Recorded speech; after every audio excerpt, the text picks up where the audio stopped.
Assalamualaikum warahmatullahi wabarakatuh. Perkenalkan, nama saya Arindia. Kawan-kawan, kita semua orang Ponorogo bukan? Tentu kita semua sudah tahu ya cerita tentang Reok Ponorogo. Pada kesempatan ini, saya akan menceritakan tentang kisah Reok Ponorogo. Cerita ini ditulis oleh Wahyu Pribadi. Begini ceritanya. Dahulu kala, di daerah Wongker Gunung Wilis, hiduplah kakak beradik yaitu Prabu Klono Sewandono dan Patih Bujangganom, yang lebih kita kenal dengan nama Bujang Ganong. Prabu Klono Sewandono adalah raja Bantarangin yang arif bijaksana dan berwajah rupawan. Namun, ia tak kunjung memiliki permaisuri, sehingga ini yang menjadi perbincangan para punggawa di kerajaan Bantarangin. Suatu hari, Prabu Klono Sewandono memanggil adiknya Patih Bujangganong dan berkata,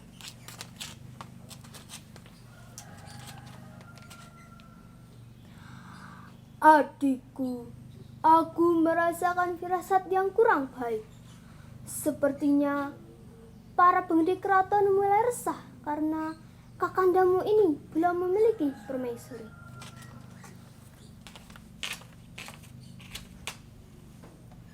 "Ampun, Kanda Prabu, benar dugaan Kakanda mengenai hal itu," jawab Patih Bujangganong. Prabu Klono Sewandono dan Patih Bujangganong memiliki kesaktian yang akan hilang apabila mereka menikah.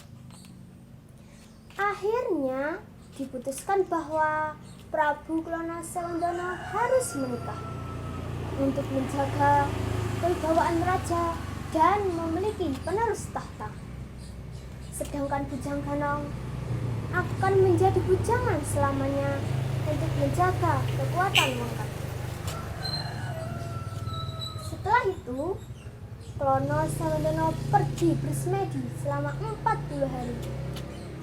Ia memohon petunjuk dari Sang Hyang Widi. Kemudian, ia mendapat petunjuk bahwa di sebelah timur Gunung Wilis ada seorang gadis cantik bernama Dewi Sri Songgolangit. Ia pun langsung meminta sang patih untuk mencari dan meminangkan gadis itu untuknya. Ternyata gadis itu adalah putri dari Raja Daha, yaitu Prabu Kertopati. Sesampainya di kerajaan Daha, Bujangganong menyampaikan pinangan Prabu Klono Sewandono kepada Dewi Sri Songgolangit.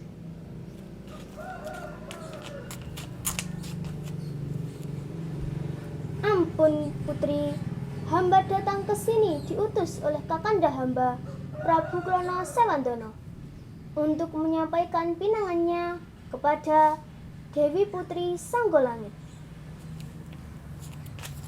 Putri Songgolangit pun berkata, "Kang Mas Bujangganong, aku ucapkan terima kasih telah menyampaikan pinangan kakanda Prabu. Namun, aku mengajukan beberapa persyaratan."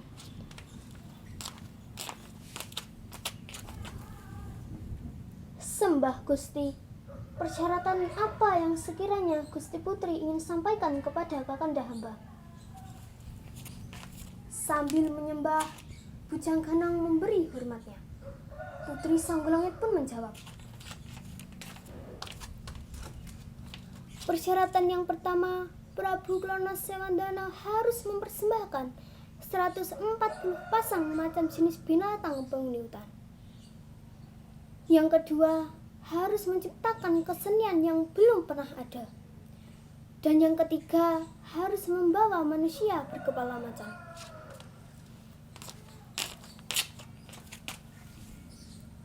"Sembah Gusti, kami akan segera sampaikan kepada Prabu Klono Sewandono."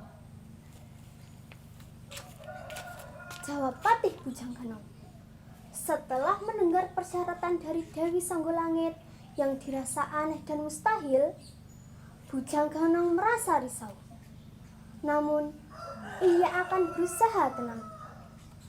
Kemudian, ia dan rombongan memohon diri kepada Prabu Kertopati dan Putri Sanggolangit untuk kembali ke kerajaan Bantarangin Ponorogo. Sepulang dari kerajaan Daha, rombongan Bujangganong melewati lembah Gunung Wiles dan bertemu dengan Singobaro. Ia adalah jelmaan Raja Lodaya yang terkutuk akibat ulahnya sendiri. Ia akan berubah wujud menjadi manusia apabila ada seseorang yang bisa mengalahkannya. Singobaro menantang Bujangganong untuk adu tanding. Akhirnya pertarungan pun terjadi. Rasakan ini. Bujangganong mengarahkan picutnya ke badan Singobaro. Seketika mengubah badan Singobaro itu menjadi badan manusia, tetapi tetap berkepala macan.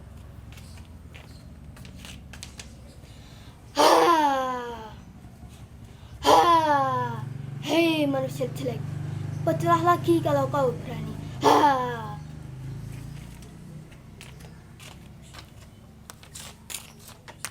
Kurang ajar, masih mau melawan kau, kata Bujangganong. Singobaro terus memancing amarah Bujangganong. Ketika Bujangganong hendak menyerangnya lagi, penasehat mengingatkan bahwa manusia berkepala macan adalah salah satu persyaratan yang diminta oleh Dewi Sri Sanggolangit. Dengan perasaan gembira, ia membawa Singobaro menghadap Prabu Klono Sewandono. Dalam perjalanan menuju Ponorogo, burung merak yang bertengger mematuhi kutu di kepala Singobaro pun ikut terbawa. Patih Bujangganong dan rombongan berjoget menari-nari di sepanjang jalan dengan diiringi alunan musik gamelan. Singkat cerita, Prabu Klono Sewandono dapat memenuhi persyaratan yang diminta oleh Dewi Sri Sanggolangit. Kemudian, setelah persyaratan itu siap, Prabu Klono Sewandono berangkat menuju kerajaan Daha dengan dipimpin Patih Bujangganong. Sesampainya di kerajaan Daha, Prabu Klono Sewandono bertarung dengan Prabu Giriwanjaya. Ia adalah jelmaan Patih Daha yang licik hendak mempersuting Dewi Sri Sanggolangit. Namun, dengan pecut samandimannya, Prabu Klono Sewandono dapat mengalahkan Prabu Giriwanjaya. Kemenangan Prabu Klono Sewandono membawa sukacita para keraton Bantarangin dan kerajaan Daha. Pesta pernikahan Prabu Klono Sewandono dan Dewi Sri Sanggolangit digelar sangat meriah dengan berbagai pertunjukan kesenian, tak lupa kesenian reok Ponorogo. Kemudian Dewi Sri Sanggolangit diangkat menjadi permaisuri kerajaan Bantarangin dan dikalah saatnya diboyong ke Ponorogo. Selama perjalanan diiringi alunan musik gamelan reok Ponorogo. Di barisan paling depan ada Patih Bujangganong yang begitu gembira dengan berjungkit balik. Kemudian disusul oleh manusia berkepala macan yang di atasnya bertengger burung merak mengibas-ngibaskan bulunya yang indah. Sekarang kita menyebutnya barongan reok dan dadak merak. Di belakangnya berbaris 140 pasang kuda ditumpangi dayang-dayang dari Daha. Baru kemudian disusul oleh tandu Dewi Sri Sanggolangit yang di sampingnya berjalan kaki Prabu Klono Sewandono. Diikuti di belakangnya para pembesar kerajaan, para sesepuh, dan abdi dalem. Di barisan paling belakang, para prajurit kerajaan. Kisah perjodohan Prabu Kelana Sewandana dan Dewi Sri Sanggolangit kini diabadikan sebagai peristiwa penting lahirnya kesenian tradisional Reok Ponorogo. Kita sebagai warga Ponorogo harus bangga karena memiliki kesenian reok sebagai salah satu warisan budaya Indonesia. Oleh karena itu, kita harus jaga dan lestarikan warisan budaya kesenian reok Ponorogo. Merdeka, merdeka, jaya bumi Ponorogo. Sekian cerita dari saya. Terima kasih. Wassalamualaikum warahmatullahi wabarakatuh.